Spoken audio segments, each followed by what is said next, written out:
अक्टूबर 17, 2024 गुरुवार, वर्ष का 28वां सामान्य सप्ताह। पहला पाठ एफेसियों के नाम संत पौलुस का पत्र, अध्याय 1, पद संख्याएं 1 से 10।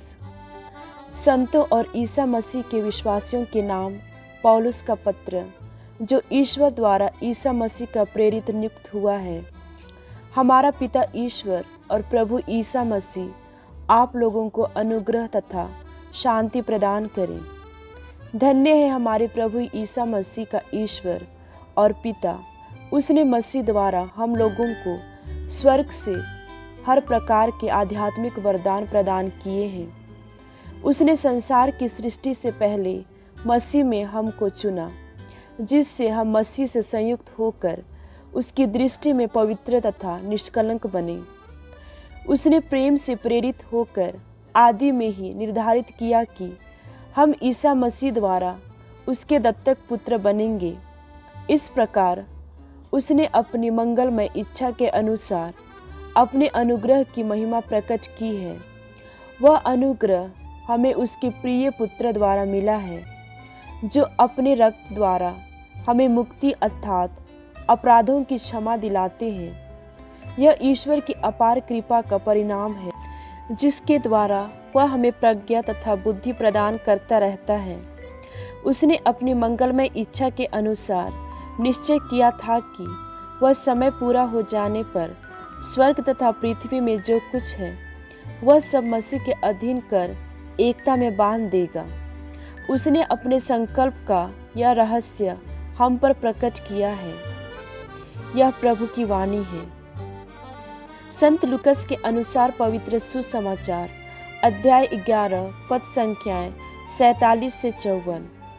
धिक्कार तुम लोगों को, क्योंकि तुम नबियों के लिए मकबरे बनवाते हो, जबकि तुम्हारे पूर्वजों ने उनकी हत्या की।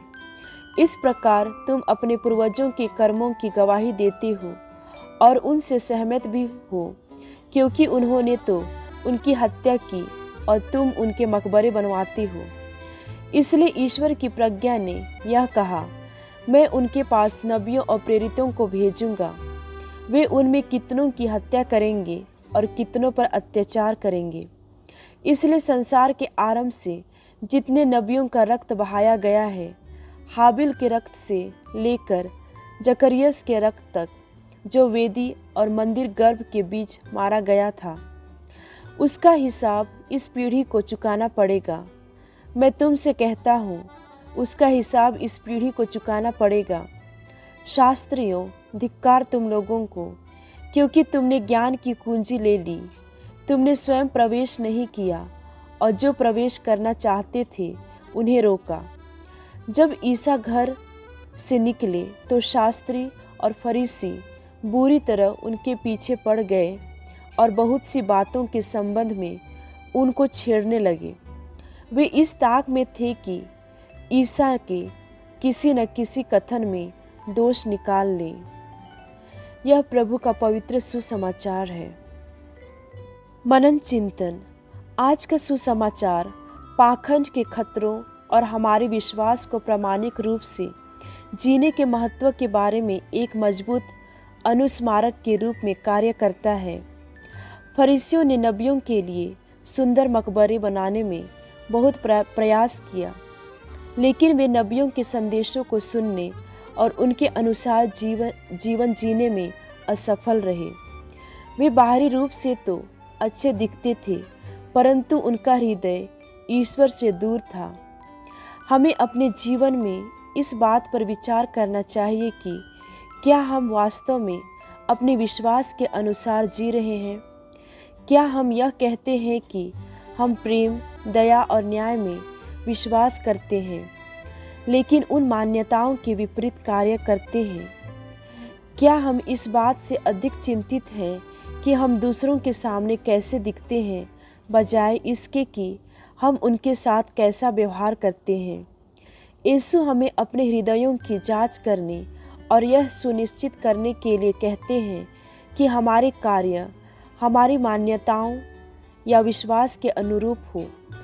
इसके साथ साथ यीशु इस बात पर भी प्रकाश डालते हैं कि कैसे फरीसी दूसरों की ईश्वर के राज्य में प्रवेश करने से रोक रहे थे। यह हमारे लिए एक महत्वपूर्ण शिक्षा है।